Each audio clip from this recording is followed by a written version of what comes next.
और बच्चों, हम पिछले लेक्चर में इलेक्ट्रिक फील्ड पर बेस्ड टाइप फर्स्ट सवाल करवा रहे थे, electric field due to system of charge. उसी सिलसिले में आज हम छठा नंबर सवाल देखेंगे। इसमें एक स्क्वायर है जिसकी साइड 3 मीटर है, आप देख रहे हैं फिगर में, और ये इसके सेंटर है। यहां पर इलेक्ट्रिक फील्ड निकालनी है हम लोग को। अब सबके चलते जानिए डायरेक्शन। ये प्लस चार्ज है, ये क्या करेगा, रिपेल करेगा, और ये क्या करेगा, अट्रैक्ट करेगा। इसका नाम हो गया EA और इसका नाम हो गया EC। फिर ये इस यूनिट पॉजिटिव चार्ज यहां रखें तो ये क्या करेगा, अट्रैक्ट करेगा, और ये क्या करेगा, रिपेल करेगा। इसका नाम हो गया EB और इसका नाम हो गया ED। ये D था। अब इन दोनों का रिजल्टेंट फाइनल रिजल्टेंट निकाल देंगे। ऐसे ये हम लोग को निकालना है ना। तो क्या करेंगे, जैसा कि हमारा कॉन्सेप्ट था डायरेक्शन, वैल्यू और फिर रिजल्टेंट। तो पहले हम डायरेक्शन तो दिखा दिया, चाहे तो हम यहां से ऐसे पैरेललोग्राम बना दें और यहां से भी ऐसे पैरेललोग्राम बना दें, और ये डायरेक्शन को अल्फा मान लें। बस दो चीज पता करनी है आपको। इसको हम कंप्लीट लाइन बना देते हैं आपको समझने के लिए। ये ओके, इसका नाम कुछ रख दो, डी तो है ही, ई रख दो। ये अब आपको मैं बता रहा हूं कि EA, EB, EC, ED ये चारों तो बराबर होगा मैग्नीट्यूड में। ये होगा कितना, 9 गुणे 10 के पावर 9, 4 गुणे 10 के पावर -6 अपॉन यहां से लेकर के यहां तक की दूरी कितनी हो गई, 3√2।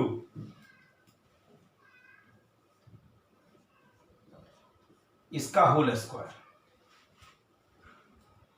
3√2 नहीं, बल्कि 3√2 तो यहां से यहां तक होगा, उसके यहां से हाफ होगा 3√2/2 ऐसा। अब इसको कैलकुलेट कर लीजिए। तो 9 × 10⁻⁹, 4 गुणे 10 के पावर -6, 3 3 जा 9 गुणे 2, √2 का स्क्वायर कर देंगे तो, और ऊपर में हो जाएगा 4।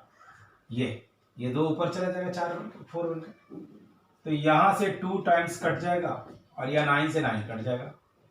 सो this is equal to how much, this is equal to आपका जो बन जाएगा 2 4 8, 8 गुणे 10 के पावर 9 में से 6 चला गया -3 न्यूटन पर। ये आ गया। ये चारों इलेक्ट्रिक फील्ड बराबर होगा, क्यों, सबका चार्ज सेम है, इसीलिए सबका दूरी भी यहां से यहां, यहां से यहां, यहां से यहां, और ये B से O सब डिस्टेंस इक्वल है, चार्ज भी इक्वल, इसलिए फील्ड बराबर हो गया। अब आप क्या करेंगे, ये दोनों फील्ड एक दिशा में है, इसलिए हम लिखेंगे resultant of EA and EC, EA plus EC 2EA, क्योंकि EC और EA सब बराबर है इसलिए हम इसको 2 लिख दिए। फिर resultant of EB and ED, EB this is equal to EB प्लस ED 2EB।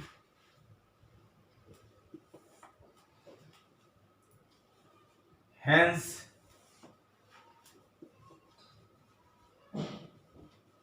Net resultant force field E is equal to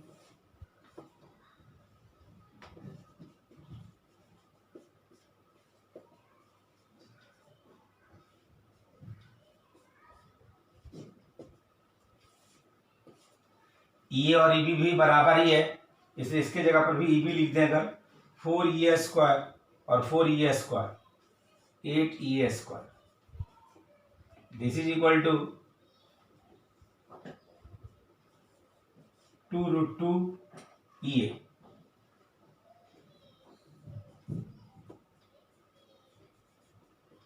this is equal to 2√2 और ये का वैल्यू यहां से लिख दीजिए 8 गुने 10 के पावर 3 -3 न्यूटन पर कूलम 16√3 गुने 10 के पावर -3 न्यूटन पर कूलम। तो ये इतना इसका मैग्नीट्यूड हो गया। और एंगल कितना बनाएगा 45। अल्फा कितना होगा 45। क्यों? क्योंकि जितना फोर्स इधर है उतना ही इधर है, तो रिजल्टेंट जो होगा वो बीच से जाएगा। तो हम लिख लेंगे एट 45 विथ आइदर फील्ड, किसी एक फील्ड से 45 डिग्री एंगल बनाते हैं, यानी बीचों बीच। तो ये इसका सॉल्यूशन था। अगला सवाल 7 नंबर 4, ये क्वेश्चन है। सी पर आपको इलेक्ट्रिक फील्ड निकालनी है और यहां पर चार्ज दिया हुआ है 4 माइक्रोकूलम, यहां भी है 4 माइक्रोकूलम और यहां भी है 4 माइक्रोकूलम, और यहां फील्ड निकालना है। तो आप पहले डायरेक्शन जैसा कि देते हैं इसका डायरेक्शन दें। इसके चलते क्या हो जाएगा, इधर इसका नाम रख दो ED, इसके चलते क्या हो जाएगा इस तरफ इसका नाम रख दो EB, और इसके चलते क्या हो जाएगा इस तरफ इसका नाम रख दो EA। ऐसे और ये रिजल्टेंट इलेक्ट्रिक फील्ड, ये अल्फा भी निकालना पड़ेगा आपको, यही है। तो सबसे पहले आप मैग्नीट्यूड आप निकालिए। EA 9 × 10⁻⁹, चार्ज कितना है 4 गुने 10 के पावर -6 अपॉन यहाँ से यहाँ तक की डिस्टेंस होगा कितना 3√2, तो 3√2 का whole square. So this is equal to 9 × 10⁹, 4 × 10⁻⁶, 3 3 या 9 × 2, ये कैंसिल हो गया और ये 2 से कैंसिल हो गया। सो दिस इज 2 × 10 के पावर -3 न्यूटन पर कूलम। एक चीज तो पता चल गया। फिर EB बताइए। 9 × 10⁹ EB इंटू 4 गुने 10 के पावर -6 अपॉन 3 का स्क्वायर, ये कट जाएगा इससे, तो हो जाएगा 4 गुने 10 के पावर माइनस नहीं बल्कि प्लस होगा, और यहाँ भी +3 न्यूटन पर कूलम। ये निकल गया, EB निकल गया। और अब आप ED निकालिए। ED 9 गुने 10 के पावर 9, D के लिए चार्ज क्या लिखेंगे आप 4 गुने 10 के पावर -6, अब बटा यहाँ से यहाँ तक की दूरी 3 का स्क्वायर, ये कैंसिल हो गया। सो ED इज इक्वल टू 4 गुने 10 के पावर 9 में से 6 हो गया 3 न्यूटन पर coulomb. Now net resultant E is equal to √अंडर EB²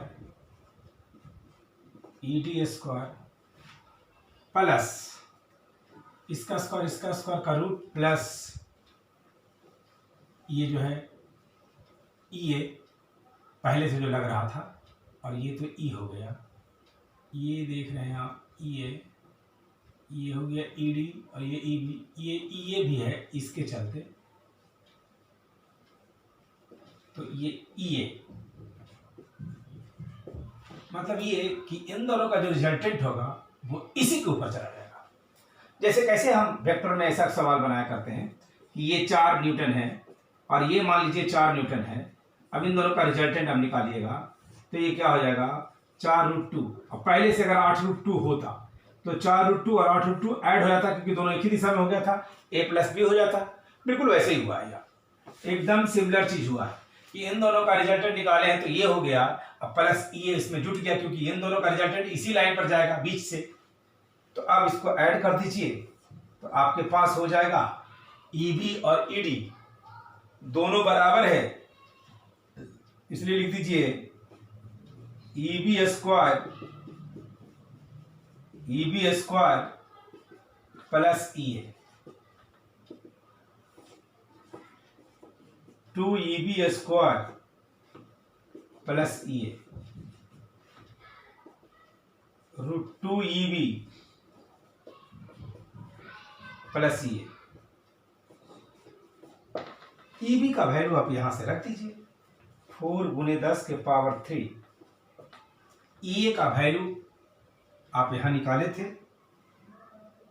ये भी आपका हो गया 2 × 10⁻³ और अब ये कॉमन ले लीजिए, इसमें से कुछ आ जाएगा कॉमन, 2 × 10⁻³ कॉमन आ जाएगा, तो यहां से हो जाएगा 2√2 और प्लस यहां से हो जाएगा 1। So this is equal to 2 × 10⁻³ और 2 × 1.414 और plus 1। So this is equal to 2 × 10⁻³ और इसको गुना कर दीजिए 28 और 28 यानी 2.28 और plus 1। So this is equal to 2 × 10⁻³ और ये 2.8 हो गया, 2.828 दैट इज 3.828। अब आप गुना कर दें इसको, 16 और 4 1 5 और 8 दूनी 16, 16 और 3 7, 0.123 गुने 10⁻³ न्यूटन पर कूलम। ये मैग्नीट्यूड हो गया। आएंगे बस फिर से वही एट 45 विथ ईबी और ईडी दोनों से किसी से एक एंगल बना जाएगा। तो ये था आपका 7 नंबर सवाल। अगला सवाल,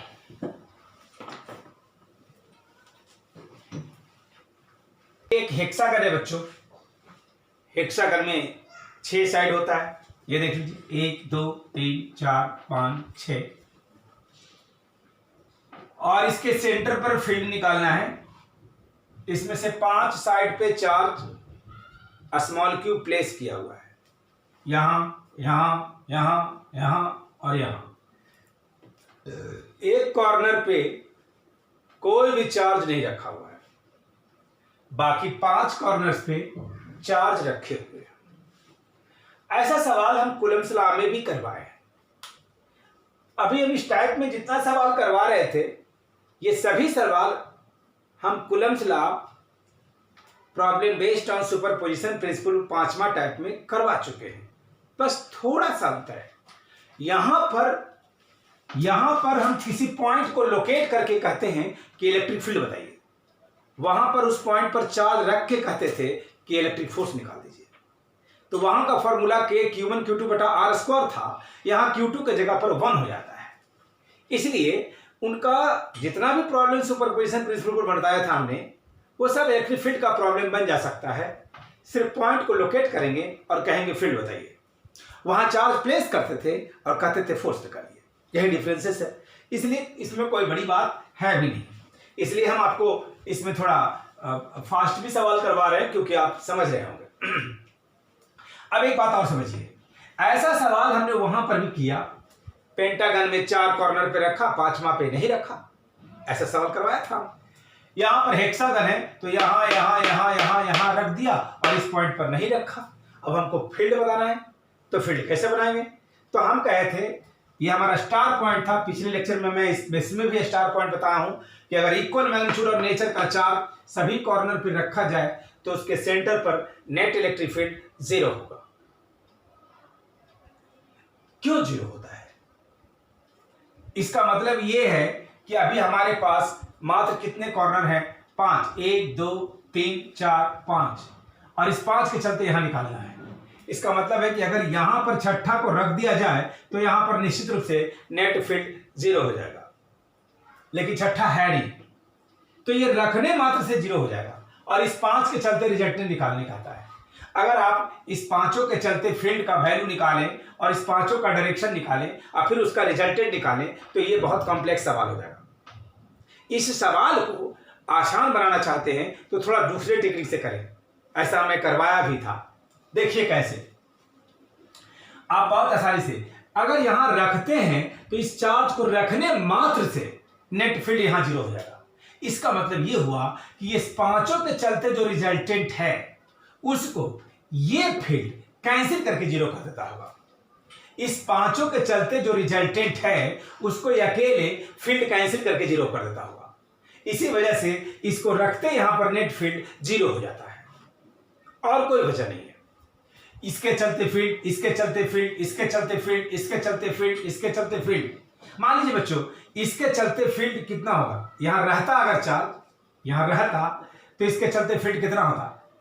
के क्यू बटा ए स्क्वायर। ए क्यों? क्योंकि अगर साइड ए है तो ये भी ए हो जाएगा, ये ए हो जाएगा, ये ए हो जाएगा, ये ए हो जाएगा, ये ए हो जाएगा, ये ए हो जाएगा। ऐसा कैसे होता है? क्योंकि सेंटर से ऐसे ट्रेस कीजिए तो जब ट्रेस करेंगे तो ये तीनों साइड इक्विलेटरल ट्रायंगल हो जाता है। ये ए तो है ही, ये भी ए हो जाता है, ये भी ए हो जाता है, क्योंकि ये एंगल 120 होती है, ये भी 120 होती है, उसकी आधा ये 60 हो गया, ये भी 60 हो गया, मजबूरी में ये भी 60 हो गया, तीनों 60 तो इक्विलेटरल हो गया, इसलिए साइड बराबर हो गए। तो ये जब ये साइड दिया हुआ है तो ये दोनों भी सेम होगा, इसलिए सब डिस्टेंस सेम हो जाएगा। इसलिए हम लिखें कि इसके चलते अगर यहां चार्ज रखते, यहां रखते, ये है नहीं, अगर रखते तो हो जाता के क्यू बटा ए स्क्वायर। यहां पर जो फील्ड हो जाता वो हो जाता के क्यू अपॉन ए स्क्वायर, ये हो जाता, लेकिन ये है तो नहीं। इसका क्या मतलब हुआ? इसका मतलब हुआ कि इन सबके जो रिजल्टेंट है वो जरूर इस दिशा में काम कर रहा होगा और इसकी भी वैल्यू जरूर के क्यू बटा ए स्क्वायर होता होगा, तभी ना इसको रखने से इस चारों का रिजल्टेंट ये बन जाता होगा और इसका जो फील्ड इसको है इसको कैंसिल कर देता होगा और यहां पर 0 हो जाता। इसका मतलब है कि आपसे अगर पूछा है कि इस पांचों के चलते यहां पर फील्ड बताइए तो आप केवल इमेजिन कीजिए, है नहीं, मैं कट कर देता हूं, ये है नहीं, इसको इमेजिन कीजिए कि इसको रखते 0 हो जाता है। इसका मतलब इसके चलते जो फील्ड इस पॉइंट पर होगा वही आंसर पांचों के चलते फील्ड यहां पर होगा। इसलिए हमारा आंसर ये हो जाएगा इस क्वेश्चन में कि दैट इज के क्यू अपॉन ए स्क्वायर। मतलब ये कॉन्सेप्ट समझने के बाद एक लाइन का आंसर है, बहुत सिंपल। नहीं तो ये पांचों का रिजल्टेंट निकालने में कई पेज निकल जाएगा, फिर भी कॉम्प्लेक्स हो जाएगा। सवाल बन तो सकता है पर बहुत मुश्किल होगी, पर ये स्टाइल से एक लाइन में सवाल आपका बन जाए है। तो ये था आपका सवाल संख्या 8। ये देखिए टाइप 2 प्रॉब्लम है। इसमें एक बड़ी है जिसका मास m है और ये हैंगिंग पोजीशन में है, मतलब लटक रहा है हवा में, है ना, पोजीशन इन एयर, हवा में ये लटका हुआ है। कब? जब इसके ऊपर की तरफ एक इलेक्ट्रिक फील्ड E दिया हुआ है। आप तो पहले ये सोचो, कोई भी बड़ी ऐसे छोड़ दें, मैं इस थ्योरी में भी समझाया है, F बराबर क्यू ई, फोर्स जो लगता है वो कैसे लगता है, इस पर मैंने काफ़ी डिस्कशन किया है थ्योरी में, कि अगर कोई इलेक्ट्रिक फील्ड ऐसे है और यहाँ पर प्लस चार्ज को आप रखें तो इस पर जो फोर्स लगेगा वो क्यू ई लगेगा, और किस दिशा में लगेगा, तो इलेक्ट्रिक फील्ड की दिशा में लगेगा। और इस पर जो माइनस क्यू चार्ज रखोगे तो इस पर जो फोर्स लगेगा वो इधर लगेगा, ये along the electric field plus charge पे, opposite to the electric field minus charge पे। ये इस तरह से ये फील्ड काम करेगा, फील्ड के तरफ से की वजह से फोर्स लगेगा। तो आप बताइए, अगर इलेक्ट्रिक फील्ड ऊपर की तरफ है ऐसा, तो यहां पर निश्चित रूप से इलेक्ट्रिक फील्ड की दिशा में फोर्स लगने के लिए पहली बात तो ये सोचो, mg नीचे लग रहा है, जब तक इसका विरोधक फोर्स को इधर ना लगे तब तक ही बैलेंस नहीं हो सकता है। तो इसको विरोध करने वाला फोर्स इस दिशा में कौन सा होगा, कहां से आएगा? तो इसका आंसर है कि बस एक ही तो फोर्स और आ सकता है, mg तो लग ही रहा है ग्रेविटेशनल फोर्स, एक और कौन लग सकता है? एक जो लग सकता है वो इलेक्ट्रिक फोर्स हो, जिसकी वैल्यू कितनी होती है, QE, तो इसको QE कह दो। अब हम QE को ऊपर की तरफ क्यों सोचे? अगर ये ऊपर की तरफ ना लग करके ये भी नीचे की तरफ लगता तब तो mg को ही सपोर्ट करता, तो दोनों मिलकर के बॉडी, दोनों मिला करके बॉडी को आसानी से अर्थ की तरफ पुल कर लेता। अगर इसको बैलेंस ही कर रहा है, इसका मतलब जरूर इसके अपोजिट डायरेक्शन में एक्ट कर रहा है। अब आप सोच लीजिए कि अगर इस दिशा में काम कर रहा है ये फोर्स, तो यहां पर इलेक्ट्रिक फील्ड अगर इस दिशा में है ऊपर की तरफ, तो यहां पर कैसा नेचर का चार्ज होना चाहिए, ये भी मैं बताया कि इलेक्ट्रिक फील्ड की दिशा में तभी लगेगा फोर्स जब चार्ज पॉजिटिव होगा। इसके बारे में मैं डिटेल आपको इस force experience on charge particle placed in uniform electric field topics पे डिस्कस किया है पिछले लेक्चर में, बहुत अच्छे से किया है। ये कॉन्सेप्ट आपको दिक्कत हो तो आप वहां से समझ सकते हैं जाकर के। तो आप ये समझ गए, तो आप क्या कहेंगे, at equilibrium QE is equal to mg, therefore Q is equal to mg upon E। यहां से चार्ज निकल गया। अब चार्ज का नेचर क्या होगा, पॉजिटिव। क्यों पॉजिटिव होगा? तभी वो इलेक्ट्रिक फील्ड की दिशा में काम करेगा। नेगेटिव होता तो इलेक्ट्रिक फील्ड का उल्टा हो जाता। तो यहां पॉजिटिव होगा तब उस दिशा में काम करेगा, नेगेटिव होगा तो नीचे की तरफ काम करेगा, जो mg के सपोर्ट में हो जाएगा, और फिर ये बड़ी पुल नहीं होगा। तो ये चीज है, इसलिए नेचर ऑफ चार्ज क्या हो जाएगा, nature of charge is positive. यही आंसर होगा, पॉजिटिव होगा और चार्ज की वैल्यू इतनी होगी और नेचर होगा पॉजिटिव। सो दैट्स ये पहला सवाल हो गया। दूसरा सवाल इसी टाइप में देखते हैं हम लोग, सवाल 2। तो ये देखिए दूसरा सवाल है, जो ऊपर वाले सवाल हमने दिया था, एक बार फिर से देखते हैं ऊपर वाले सवाल को ठीक से समझने के लिए, कि एक फोर्स नीचे mg लग रहा था और एक फोर्स ऊपर QE लग रहा था, तभी ये इसको बैलेंस किया था, क्योंकि इलेक्ट्रिक फील्ड की डायरेक्शन ऊपर की तरफ था। हम लोग जानते हैं कि अगर ये इलेक्ट्रिक फील्ड का डायरेक्शन है, प्लस चार्ज को रखेंगे तो इसी दिशा में लगेगा QE, माइनस रखेंगे तो अपोजिट में लगेगा QE। ये हमने बताया था, एक तरीका तो ये बताया था।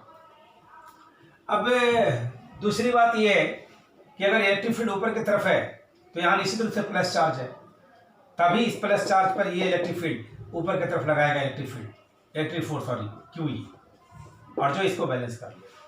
अब ये सवाल जो कहा गया है कि इस फील्ड को अचानक से ऐसे कर दिया गया, रिवर्स उल्टा कर दिया गया, मतलब जो था ऐसे, ये था पहले वाला सवाल, अब इसको उल्टा कर दिया गया। अब तो चार्ज का नेचर हम लोग को पता चल चुका है कि प्लस क्यू है, क्योंकि ऊपर वाले सवाल से रिलेटेड है, तो प्लस क्यू चार्ज है इसका मतलब। अब इसके चलते जो नीचे लगेगा, इसके चलते फील्ड वो QE होगा, नीचे की तरफ ही होगा, क्योंकि इलेक्ट्रिक फील्ड के दिशा में आपको प्लस क्यू चार्ज पर क्यू ई लगता है और इलेक्ट्रिक फील्ड के अपोजिट दिशा में डायरेक्शन में माइनस क्यू पर क्यू ई फोर्स लगता है। तो अब जो हमारे पास नेट फोर्स हो गया वो हो गया Q E plus M G बराबर एम इंटू ए। ये लेकिन पिछले वाले सवाल में तो आपने देखा क्यू ई बराबर एम जी था, तो क्यू ई बराबर एम जी, तो एम जी की जगह पर आप क्या लिख देंगे, क्यू ई की जगह पर आप क्या लिख देंगे, चूंकि क्यू ई बराबर एम जी, ये ऊपर वाले सवाल से हमको पता चला है। ऊपर वाले सवाल में क्यू ई और एम जी दोनों बराबर था, तभी हैंग था, लटका हुआ तभी था कि जितना से एम जी खींच रहा था उतने उस पर क्यू ई लग रहा था, तो दोनों एक दूसरे को बैलेंस किए हुए था। यानी ऊपर वाले सवाल से ही हमारा एक वैल्यू दिया हुआ है, इसका मतलब चार्ज वही है, इलेक्ट्रिक फील्ड वही है। तो जब वही है तो क्यू ई वही है, मास वही है, इसका मतलब दोनों बराबर हो जाएगा।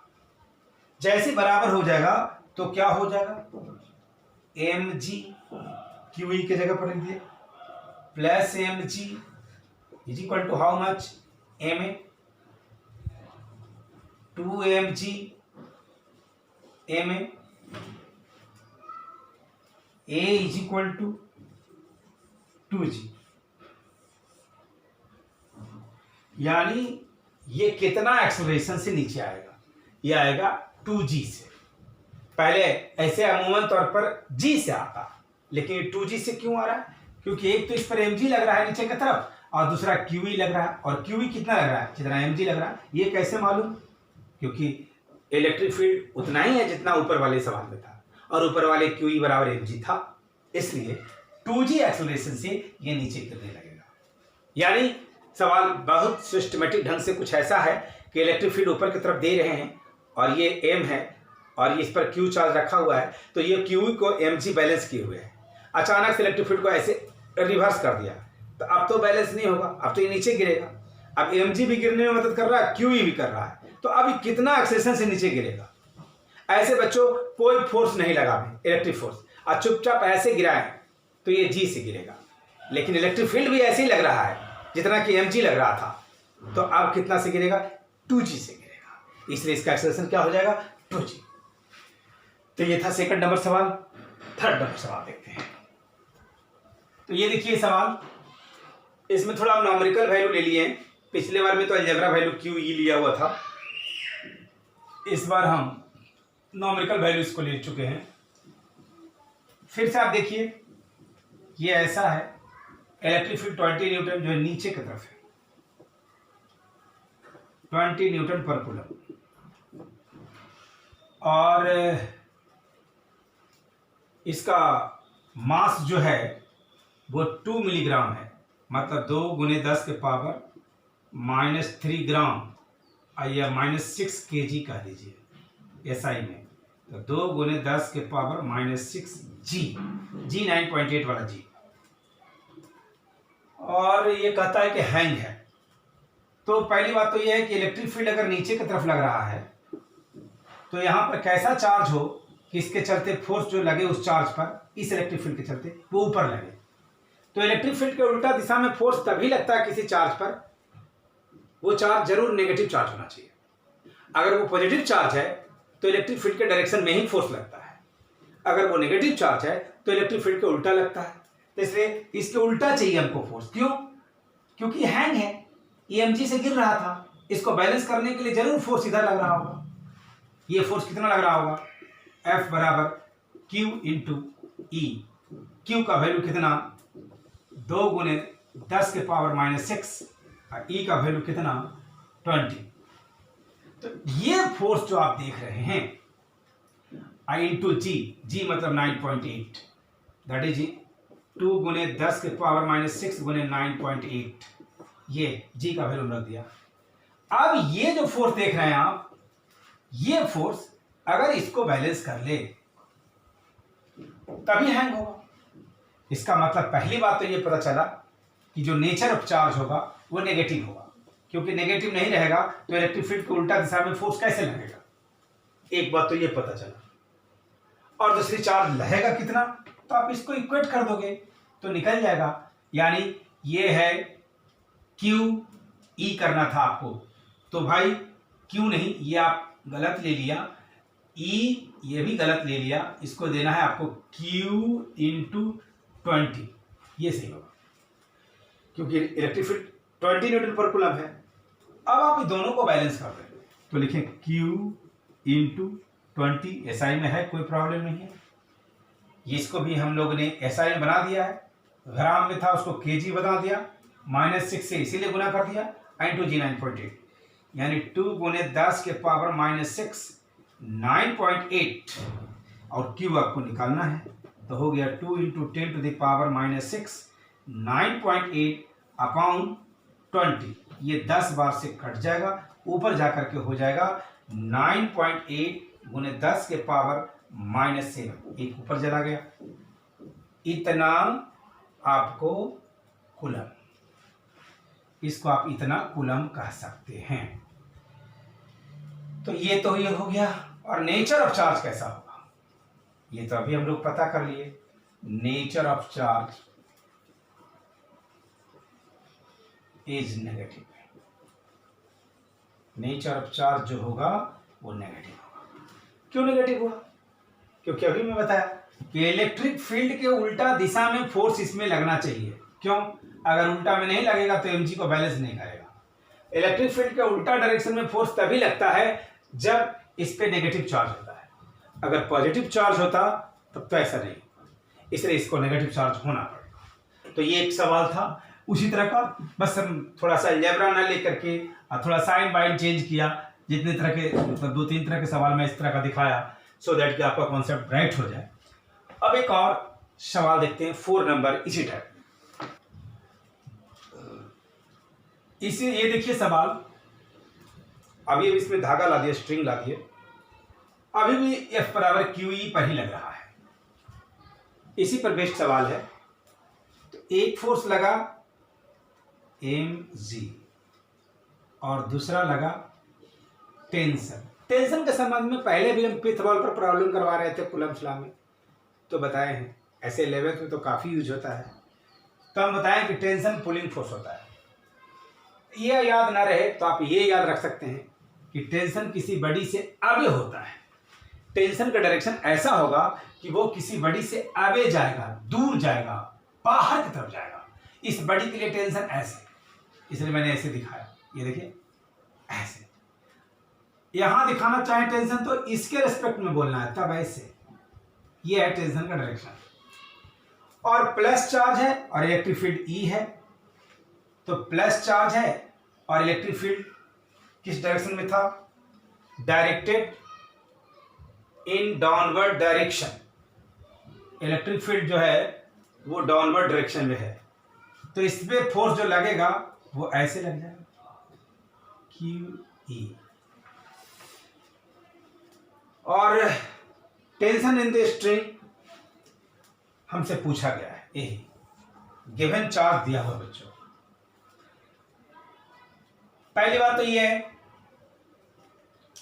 ये जो QE है और ये जो टेंशन है, ये दोनों मिलकर इसको बैलेंस कर लिया होगा, तभी इक्विलिब्रियम मेंटेन कर सकता है, क्योंकि ये फिक्स है। इक्विलिब्रियम तो मेंटेन है ही। Find tension in the string, given ही लिख दिया है, when the string does not slack, मतलब ये ढीला नहीं पड़ा है। ऐसे तो बच्चों QE लग रहा है ऊपर की तरफ,